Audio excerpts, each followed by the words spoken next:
For those just joining us, this is the general election debate between candidates for governor. We will now go back to the panel to ask questions to the candidate of their choice until we run out of time.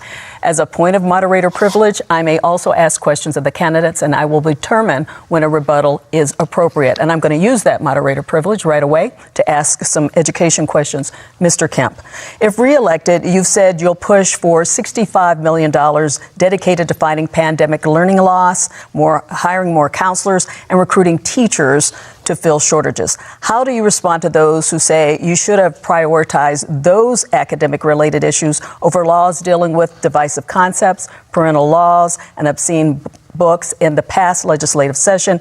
Even those who were pushing for those laws in the end say they don't have much teeth.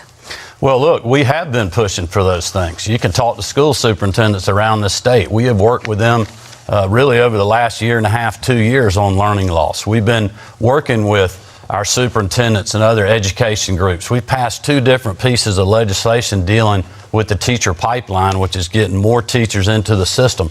Our plan is working with higher education, including our HBCUs and others, to make sure we're getting more of the right people and more of them in the classroom to help mentor our children. This is really just the next step in the process. We are funding K through 12 education in this state more than we ever have per pupil, ever. And that's coming off a recession during the middle of a global pandemic. This includes my promised teacher pay raise of $5,000 that we completed in my first full term, despite having to deal with 2 years of a global pandemic and a recession. So I think it's incredible what we've been doing, but make no mistake, we have more work to do, and I'm committed to doing that. Thank you. Shane Hazel, would you tell us your education plan? Yeah, it's to put it in the hands of the private sector. The government education system that came from Prussia in the 1700s has obviously failed Americans. We don't understand economics. We don't understand our civil culture. We don't understand a whole lot about what goes on behind the scenes in politics. The idea that we want to privatize everything as libertarians is good for education. Think about Walmart having a monopoly on force to teach your children. It's insane. The idea that we do this with a government has side effects. We see them on a daily basis. We need to get government out of education. We need to allow parents to seek out the best education for their kids. And we also believe that they have the responsibility to do so. So to help fix this nation, start here in Georgia, is get the government and the admin out of the classroom and get it out of our lives. Thank you. Ms. Abrams, in education, you propose a boost in teachers' pay, more state-paid preschool slots for lower-income children and their families, and more. If you win the governor's race, you'll likely have Republican majorities in both chambers. Given what we know about partisan divisions, how will you get your education proposals passed and funded? So let's begin with what my proposals are. Georgia is sitting on a $6.6 billion surplus. That's money that we have after we've paid every bill, after we've put 15% aside for a rainy day fund. That is money that after we've accounted for increases in population. And I want to invest it in our children and in our families, beginning with making certain that we have pre-K slots. We have 4-year-olds on a waiting list. I've never met a 4-year-old who waits to turn 5. But we can solve that problem with the money we have right now. We can also give an $11,000 pay raise to our teachers instead of a $5,000 pay raise on layaway.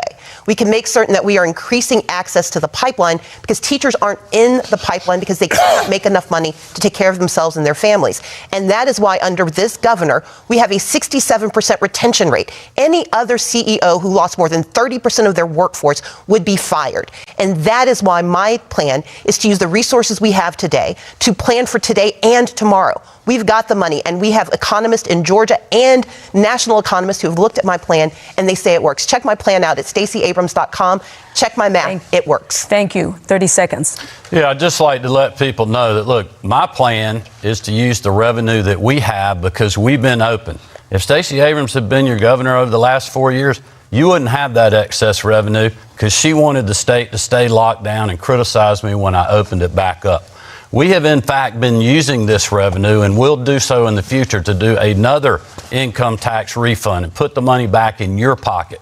We're also going to do a property tax relief grant, one time, that helps you with rising property values and rising property taxes that the counties are not rolling back. Thank you very much. If I may respond, because 30 seconds. This is going to go back and forth between the Democrats and the Republicans. If they keep attacking each other, I'm going to say we've got to move on. Ms. Abrams, 30 tax seconds. For Mr. Hazel, we've got to move on. We're not going to be excluded from this. I'm not excluding you, but he did refer to her, so we are going to have her speak first. You're going to take money and property from people that don't even attend your schools because they don't agree with them. We want to move on. Ms. Abrams? I want to point out 3 things that were inaccurate. One, I urged caution because any leader should privilege the lives of those they serve. 38,000 people died in Georgia. We have one county where 1 in every 100 Hancock County residents perished under this governor. And so, yes, I urged caution. But I also urge good math. We have the money in our accounts to do what is right. Money not delivered by Brian Kemp, money delivered